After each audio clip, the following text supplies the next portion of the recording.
Ya pemirsa, mari kita simak bersama informasi terpopuler dari situs cnbcindonesia.com sepanjang hari ini. Langsung saja kita ke informasi terpopuler yang pertama. Sinyal Perang Dunia III di Amerika Serikat. Ketegangan di Amerika Latin memanas. Iran menuding Amerika Serikat melakukan langkah agresif di sekitar Venezuela. Washington disebut mengancam kedaulatan negara lain melalui operasi militer berskala besar. Dalam pernyataannya, Menlu Iran Abbas Araghchi menyebut Amerika Serikat menerapkan tekanan intimidatif terhadap Caracas. Komentar ini muncul di tengah memburuknya hubungan Teheran dan Washington, serta semakin eratnya kerjasama Iran-Venezuela dalam menghadapi langkah Amerika Serikat. Perselisihan terbaru dipicu oleh pengerahan kapal induk dan sejumlah kapal perang Amerika Serikat ke Karibia, yang resmi disebut sebagai misi anti-narkotika. Namun Venezuela dan Iran menilai operasi itu upaya menekan pemerintah Nicolas Maduro dan mengusik kedaulatan negara. Venezuela menyampaikan terima kasih atas dukungan Iran dan menegaskan akan melawan setiap bentuk campur tangan Amerika Serikat. Kedua negara menyatakan akan memperkuat kerjasama strategis yang sudah terbangun sejak awal 2000-an. Di saat yang sama, China dan Rusia juga menyatakan solidaritas terhadap Maduro, mengisyaratkan bahwa Caracas tidak berdiri sendiri menghadapi tekanan Amerika Serikat.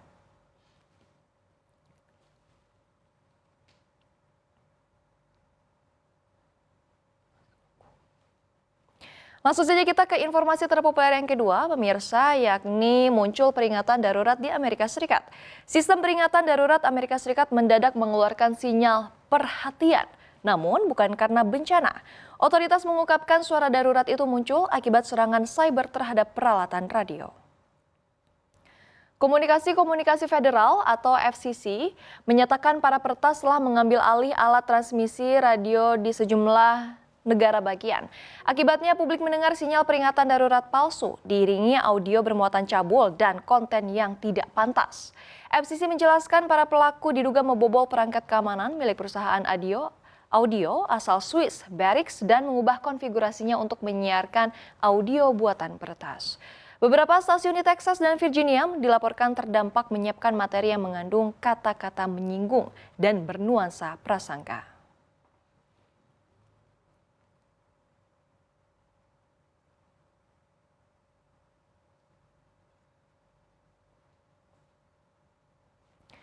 Dan informasi terpopuler yang ketiga datang dari dalam negeri. Petani tembakau apresiasi Menteri Keuangan Republik Indonesia. Keputusan Menteri Keuangan Purbaya Yudi Sadewa untuk tidak menaikkan cukai hasil tembakau pada 2026 mendapatkan sambutan yang positif. Petani dan pekerja menilai kebijakan ini memberi nafas baru bagi industri hasil tembakau. Sekretaris Jenderal Asosiasi Petani Tembakau Indonesia, Kak Mudi, menyebut keputusan ini sebagai langkah bijak yang memberikan harapan baru bagi pemulihan IHT. Menurutnya, 99% produksi tembakau nasional disediakan untuk industri. Namun, riset dan dukungan terhadap petani selama ini dinilai masih minim. Menkeu diapresiasi karena industri tembakau menyerap jutaan tenaga kerja dan berkontribusi besar bagi perekonomian. Meski diapresiasi, berbagai pihak mengingatkan bahwa ribuan pekerja telah kehilangan lapangan kerja dalam beberapa tahun terakhir akibat tekanan regulasi dan ketidakpastian industri. Mereka mendorong pemerintah untuk memberikan dukungan yang lebih komprehensif bagi petani dan juga buruh tembakau.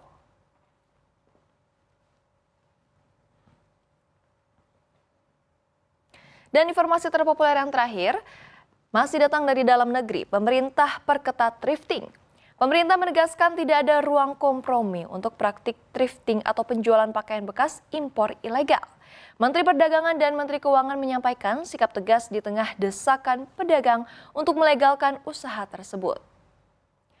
Menteri Perdagangan Budi Santoso menyatakan status pakaian bekas impor sudah jelas, yakni barang ilegal yang tidak bisa dinego.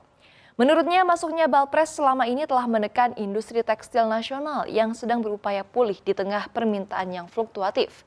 Sejak 14 Oktober hingga akhir November, sebanyak lebih dari 19.000 Balpres ilegal dimusnahkan dengan nilai barang mencapai 112 miliar rupiah. Budi menegaskan pengawasan akan diperketat di berbagai titik rawan dan meminta pedagang untuk tidak berharap pada pelonggaran aturan yang bisa merugikan industri tekstil domestik.